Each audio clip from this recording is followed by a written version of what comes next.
الله تبارك وتعالى في القرآن الحكيم وهو أصدق الصادقين وقوله الحق. بسم الله الرحمن الرحيم. يا أيها الذين آمنوا اتقوا الله وكونوا مع الصادقين. صلوات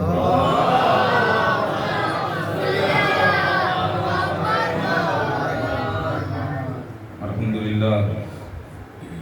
کئی مناسبتیں کہ جس کے زیر سایہ یہ ذکر محمد اور آل محمد علیہ السلام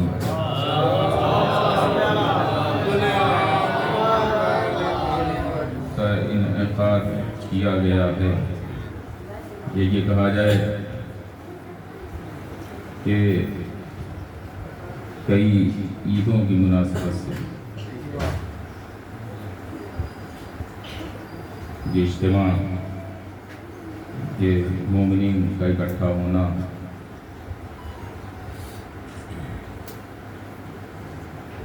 ہر مناسبت پر ظاہر ہے مختصر سے وقت پر روشنی ڈالنا یہ ناممکن سی بات ہے. عید زہرا بھی ہو، عید شجاع بھی ہو، عید تاج پوشی امام زمان علیہ السلام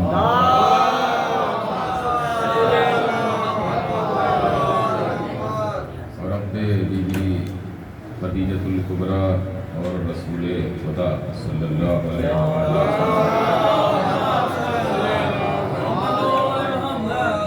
ظاہر ممکن نہیں ہے، لہذا کوشش کیا ہے کہ کچھ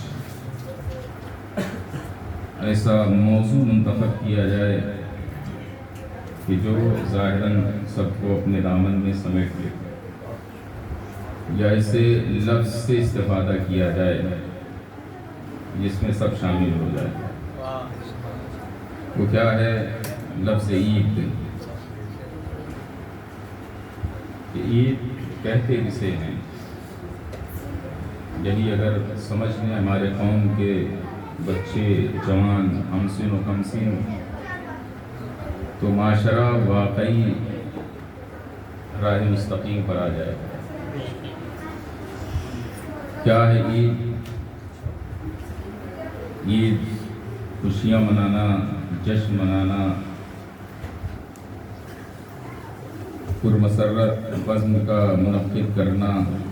کہتے کسے ہیں عید؟ کا زبان معصوم میں جو عید کی تعریف کی گئی وہ سماعت فرمائیں اور اسی کے سائے میں چند فقرے تو شاید وہ ہمارے لیے بہترین سرمایہ حیات بھی بنے اور توشہ آخرت بھی. کہ امام نے فرمایا کل یوم لا یوصی اللہ فیہ فہو عید. کہ ہر وہ دن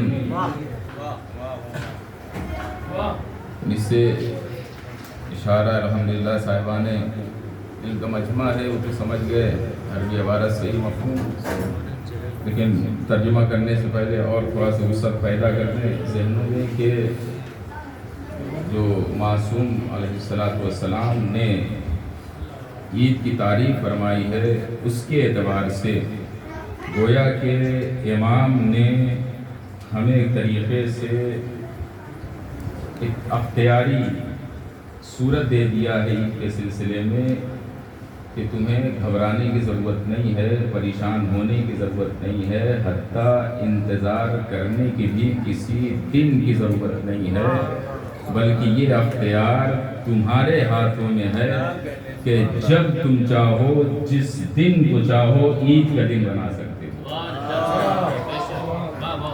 تو وہ کیسے؟ ہمارے اختیار میں ہے، ہم چاہیں عید کا دن بنا سکتے ہیں. کہ جی امام نے کیا فرمایا کہ ہر وہ دن کہ جس دن اللہ کی نافرمانی نہ ہوئی ہو وہی دن عید کا دن. ہمارے اختیار میں ہو گیا نا کہ ہم جب چاہیں، بلکہ یہ کہ ہر دن کو آج سے لے کر کے جب تک سانسیں نہیں اکھڑ رہی ہیں، نفسیں نہیں ڈوب رہی ہیں، آج سے لے کر کے اس آخری لمحے تک کو ہم عید کا دن بنا سکتے ہیں۔ یہ ہمارے اختیار میں ہے قول معصوم کی روشنی میں، اور فرمایا آپ نے، اور اسی کی ضرورت بھی ہے ہمیں۔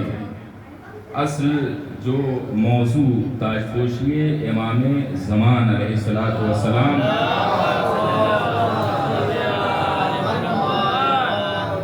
کا جشن بھی منا رہے ہیں، منتظر بھی ہیں امام کے ظہور کے، امام علیہ السلام آئیں، ہمیں توفیق ملے کہ ہم امام کے ہم رکاب ہو سکیں، امام کے ساتھ ہو سکیں۔ یہ تو مسئلہ دنیا کا ہے، اور مرنے کے بعد بھی قبروں سے ہمیں اٹھایا جائے کہ ہو سکتا ہے وہ لمحہ دور ہو جائے، ہماری حیات پہلی ختم ہو جائے، ظہور امام بعد میں ہو۔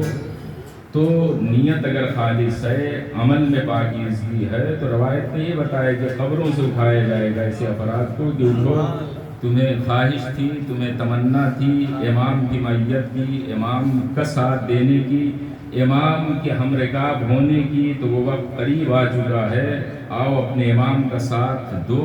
تو وہ منزل بھی ہم سے قریب ہوگی کہ اس کا جو سبب بنے گا وہ یہی چیز، یا مرنے کے بعد ہم اہل بیت علیہ السلام کے قریب ہوں گے، اس کا بھی ذریعہ یہی ہوگا۔ ایک آیت کریمہ کی جس کا ہم نے بطور عنوان آپ کے سامنے تلاوت کرنے کا شرف حاصل کیا، وہ آیت بھی اسی طرح اشارہ کر رہی ہے، یا ایھا الذین آمنوا اتقوا اللہ وکونوا مع الصادقین، کہ اے صاحبان ایمان پاکیزگی اختیار کرو، تقوی اختیار کرو، نافرمانی پروردگار سے اپنے آپ کو بچا کے رکھو۔ کیوں؟ دیکھیے خطاب کس سے ہو رہا ہے؟ مومنین سے خطاب ہو رہا ہے، صاحبان ایمان سے خطاب ہو رہا ہے کہ تم تقوی اختیار کرو، پاکیزگی اختیار کرو۔ کیوں؟ کہ اس وجہ سے کہ تمہاری خواہش یہ ہے کہ تم سچوں کے ساتھ ہونا چاہتے ہو، تمہاری تمنا یہ ہے کہ تم صادقین کی ہمراہی چاہتے ہو، اور صادقین کی ہمراہی کے لیے جو چیز ضرورت رکھتی ہے، یا یہ کہا جائے کہ جس کی اہم ضرورت ہے، وہ ہے پاکیزگی اور تقوی۔ بغیر اس کے صادقین کی ہمراہی ممکن نہیں ہے۔ کیوں ممکن نہیں ہے؟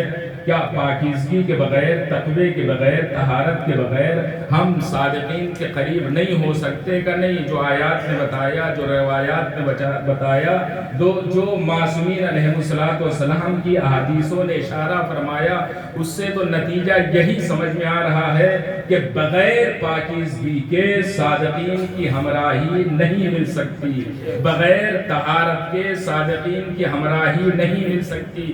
کا سوال یہ کیوں نہیں مل سکتی؟ کیونکہ جو صادقین کی شان قرآن نے بیان فرمائی، انما یرید اللہ لیذھب عنکم الرجس اہل البیت ویطہرکم تطہیرا۔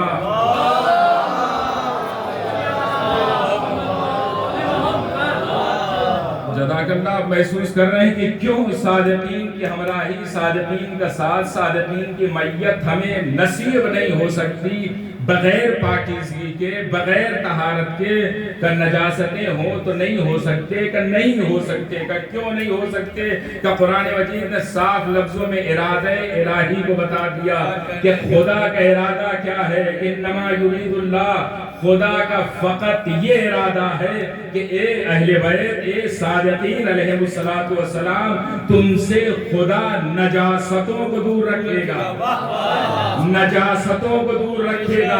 یعنی اگر پاکیزگی نہیں، اگر طہارت نہیں، اگر نجاستیں ہیں، چاہے وہ غیبت کی شکل میں ہو، چغل خوری کی شکل میں ہو، مرد مومن پر تہمت لگانے کی شکل میں ہو، یا کسی اور انداز سے ہو، تو پھر کچھ بھی ہو وہ اہل بیت کے قریب نہیں جا سکتا، اہل بیت کے قریب نہیں ہو سکتا، کیونکہ یہ ہمارا اور آپ کا ارادہ نہیں ہے کہ ہمارے اور آپ کے ارادے میں امکانات پائے جاتے ہیں کہ ہو سکتا ہے کہ عملی جامہ نہ پہنا سکیں ہم۔ ارادہ کیا ایک وقت میں، پھر منحرف ہو گئے کہ مجلس میں جائیں، محفل میں جائیں، نہ جا سکیں، یا چلے بھی معلوم ہوا کہ ان شیطان بشکل انسان کہ جو کوچے اور گلیوں میں اور جگہ جگہ پہ نظر آتے ہیں انہی سے بھیٹ ہو گئی، اور بھیٹ ہوتے ہی مجھ بھیڑ بھی ہو گئی، اور ایسے میں ہم اپنے منزل مقصود تک نہ پہنچ سکے جبکہ ہم ارادہ کر کے نکلے تھے کہ ہم اس پاکیزہ بز میں جائیں گے، ہم ذکر محمد آل محمد میں تشریف فرما ہوں گے، ہم اہل بیت علیہم السلام کی چند لمحے کے لیے صحیح معیت کو حاصل کر لیں گے۔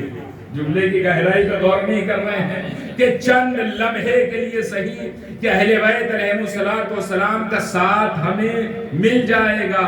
ایک جملہ عرض کریں، یہی وجہ ہے کہ شاید بعض لوگ فرش محفل و مجلس سے دور رہتے ہیں کیونکہ نجاست اہل بیت کے قریب نہیں آئے۔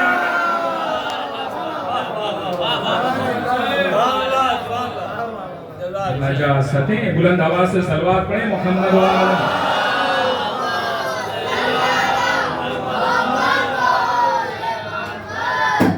نجاستیں اہل بیت علیہم السلام کے قریب نہیں ہوا کرتی کہ یہاں اہل بیت علیہم السلام کا اجتماع ہوتا ہے، یہاں وہی آئے گا کہ جس کا جسم پاکیزہ ہوگا، جس کی فکر پاکیزہ ہوگی، جس کا خون پاکیزہ ہوگا، جس کی ولادت پاکیزہ ہوگا۔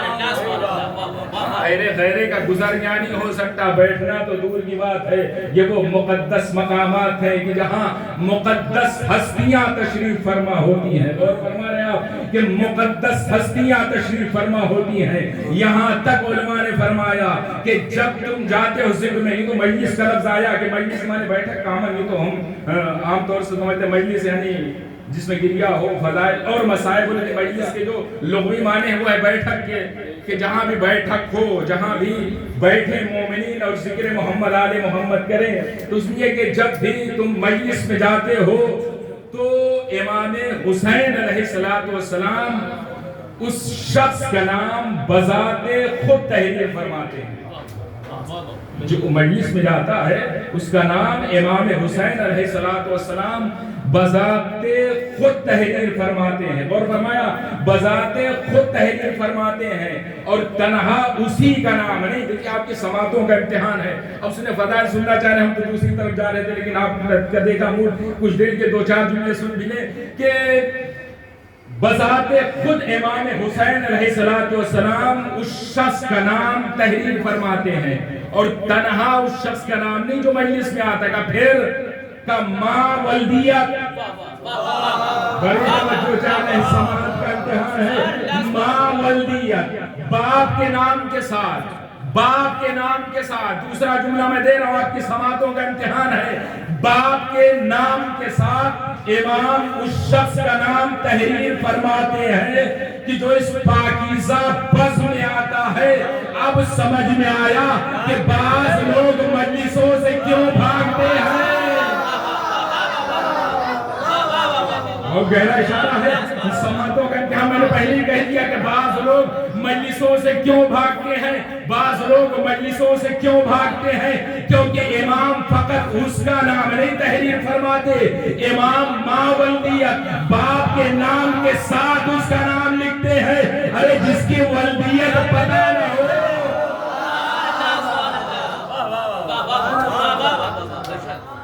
جس میں غلط نسبتیں دے رکھی ہوں تو اس بز میں آئے گا کیوں کہ اس وجہ سے کہ کبھی معصوم کسی کی غلط ولدیت نہیں لکھ سکتا۔ اس بز میں آئے گا کیوں؟ امام تحریر فرماتے ہیں، اس پاکیزہ بز میں آنے والے کا نام ماں ولدیت تحریر فرماتے ہیں، اور فرمایا اپنے یہ اتنی پاکیزہ بزم ہے کہ جہاں بیٹھنے کے بعد انسان کس طریقے سے معراج کی منزلوں کو طے کرتا ہے، اور اس کے اندر باقاعدہ طریقے سے پاکیزگی کے آثار بھی نمودار ہونے لگتے ہیں کہ یہاں بھی معیت اور ساتھ بیٹھتے ہوئے یہ کیفیت، یہ اعمال درستگی کی طرف بڑھنے لگے کہ واقعی وہ اس قابل ہو گیا کہ دنیا میں امام کی معیت کے بھی اسے نصیب ہونے والی ہے، مرنے کے بعد اہل بیت علیہم السلام کی بھی معیت اور ساتھ اسے نصیب ہونے والا ہے گا۔ کیوں؟ اور فرمایا آپ نے کہ صادقین کی معیت کے لیے طہارت شرط ہے، پاکیزگی شرط ہے، بغیر پاکیزگی اور بغیر طہارت کے کوئی صادقین کے قریب نہیں جا سکتا۔ اہل بیت علیہ الصلوۃ والسلام سے نزدیکی نہیں میسر ہو سکتی۔ کیسا کیسے؟ مثال تو دے سکتے ہیں نا اچھے طریقے سے، کہ آپ کہہ رہے نہیں ہو سکتی، دیکھا تو گیا نا تاریخ میں۔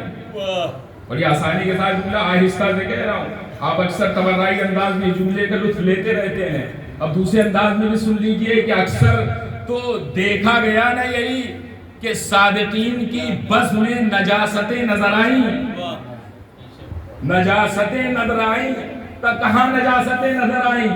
کہ رسول کی بزم میں نجاستیں آئیں تو ضرور، لیکن رسول نے قومو انی کہے کہ بھگا دیا۔ بڑی توجہ جا رہے، بڑی توجہ، دوسرا جملہ سنیں، رسول نے اپنی بزم سے بھگا بھی دیا، اور بھگانے کے بعد قیامت تک آنے والی امتیوں کو یہ درس بھی دے دیا کہ دیکھو اگر کسی طریقے سے کوئی پہنچا بھی تو زیادہ دیر ٹھہر نہ سکا۔ ایک صلوات پڑھ دیں محمد۔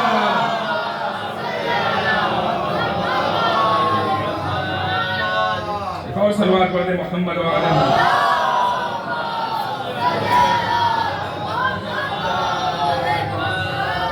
تو صادقین کی معیت، صادقین کی ہمراہی شرط ہے پاکیزگی اور طہارت۔ امام علیہ الصلوۃ والسلام کی تاجپوشی کا جشن منا رہے ہیں،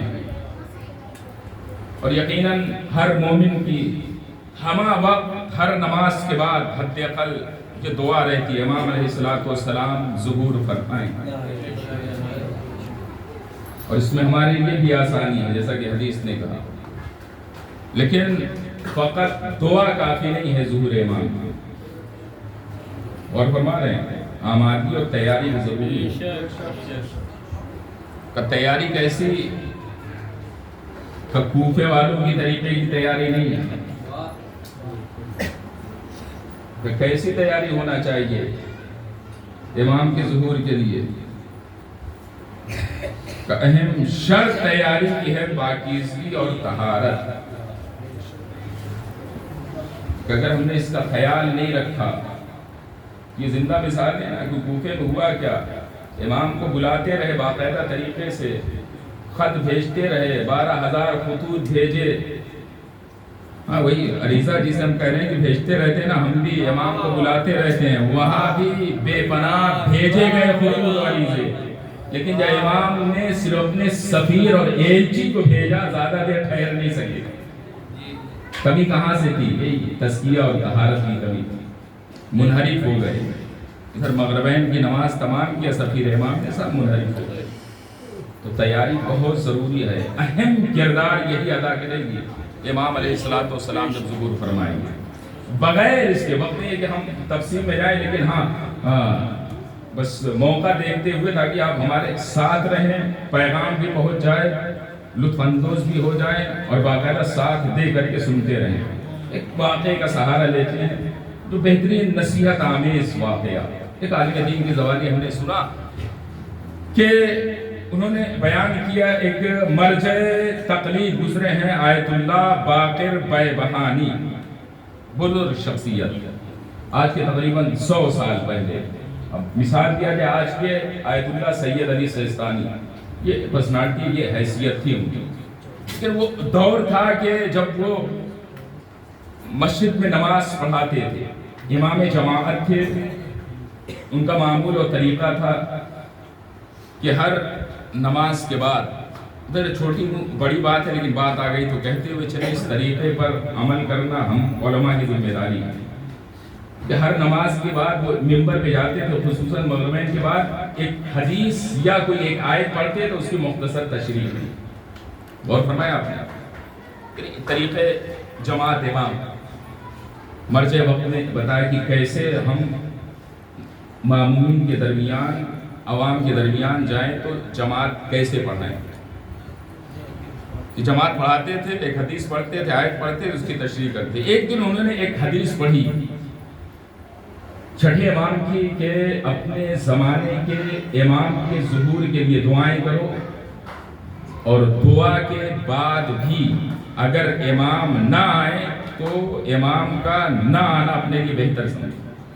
ظاہر مفہوم اتنا واضح نہیں ہے حدیث کا معنی مطلب، تو صرف حدیث بیان ہی کیا تھا کہ عوام غلط فہمی کا شکار ہو گئی.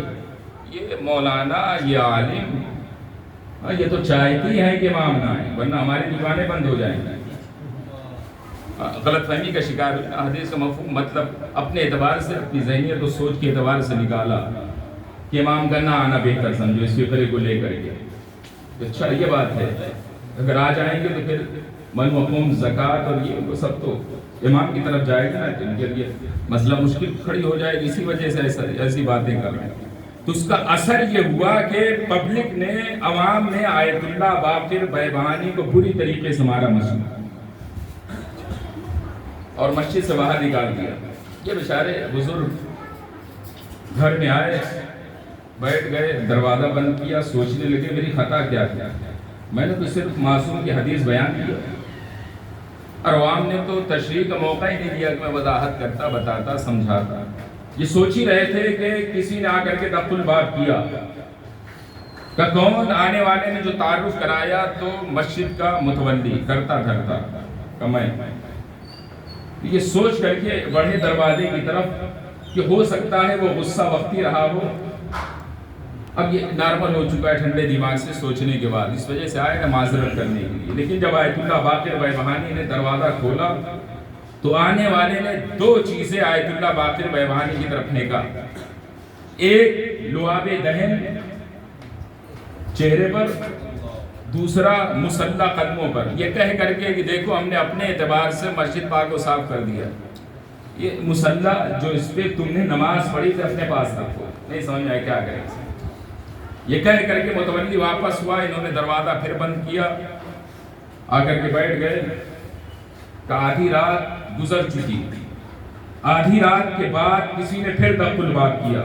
پھر انہوں نے جو پوچھا تو پتا چلا وہی متولی پھر آیا ہوا. انہوں نے سوچا کہ اگر پھر کھولا تو پھر آگے بدتمیزی کرے گا، بہتر ہے نہ کھولے. لیکن جب اس نے کافی دیر تک دخل الباب کرنا شروع کیا اور تیز دخل الباب، انہوں نے سوچا کہ اب کھولنا مناسب ہے کیونکہ اگر توڑ کر کے آیا تو غصہ زیادہ ہوگا، لہذا کھول دیں. بڑھ کے دروازہ کھولا. جب متولی آیا تو اب تیور بدلے ہوئے ہیں، مزاج بدلے ہوئے ہیں کہ کیا کیا کہ آنے کے بعد اس نے اپنے سر کو آیت اللہ باقر بیبانی کے قدموں پہ ڈال دیا. ہاتھ جوڑے حضور معذرت، معافی چاہتے کہ کیا ہوا، ابھی تو آئے تھے تم بدتمیزی کر کے گئے، لعاب دہن تھوک کر چہرے پہ گئے، مسلح پھینک کے گئے، اب یہ تبدیلی کیسی اتنی دیر میں. کہ حضور جب ہم نے مسجد کو اپنے اعتبار سے پاک و صاف کیا اور پھر مسلح آپ کے پاس آ کر کے پھینکا، گھر گیا واپس تو بیٹھا سوچنے لگا کہ ہم نے اپنے اعتبار سے تو سب کچھ کام کر دیا، پاک و صاف کر دیا ہے، لیکن ان نمازوں کا کیا ہوگا کہ جو ہم نے ایسے امام کے پیچھے پڑھی. کا سوچ ہی رہا تھا کہ مجھ پہ نیند کا غلبہ طاری ہوا. عالم خواب میں ہم نے ظہور امام کی صدا سنی.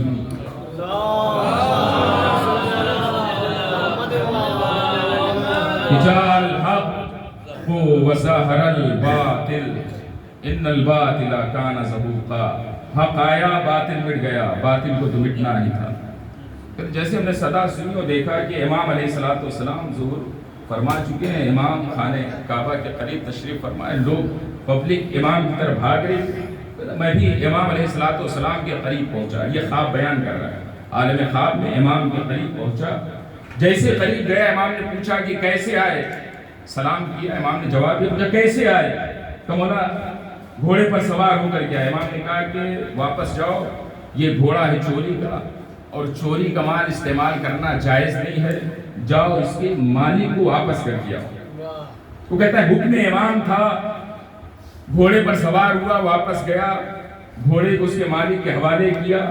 پھر امام علیہ الصلوۃ والسلام کے قریب پہنچا، جتنا بھی وقت لگا ہوا عالم خواب کی بات بیان کر رہا ہے، امام کے قریب آیا، سلام کیا، امام نے جواب سلام دیا، اور پھر امام علیہ الصلوۃ والسلام نے کہا کہ اٹھو اور جاؤ اپنے گھر کے ساز و سامان کو باہر کرو اور اس کی چابی اپنے چچیرے بھائی کو دے کر گیا۔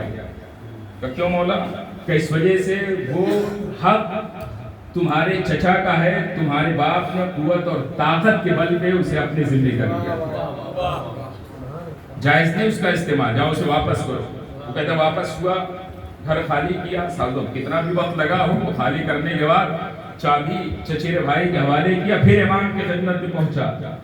جو پہنچا، حدیث ذہن میں رہے امام کی، یہ تشریح ہو رہی ہے کہ پھر امام کی خدمت میں پہنچا، جیسی پہنچا سلام کیا، امام نے جواب سلام دیا، امام نے فرمایا کہ واپس جاؤ اور جا کر کے اپنی زوجہ کو اس کے باپ کے گھر پہنچا کے آؤ۔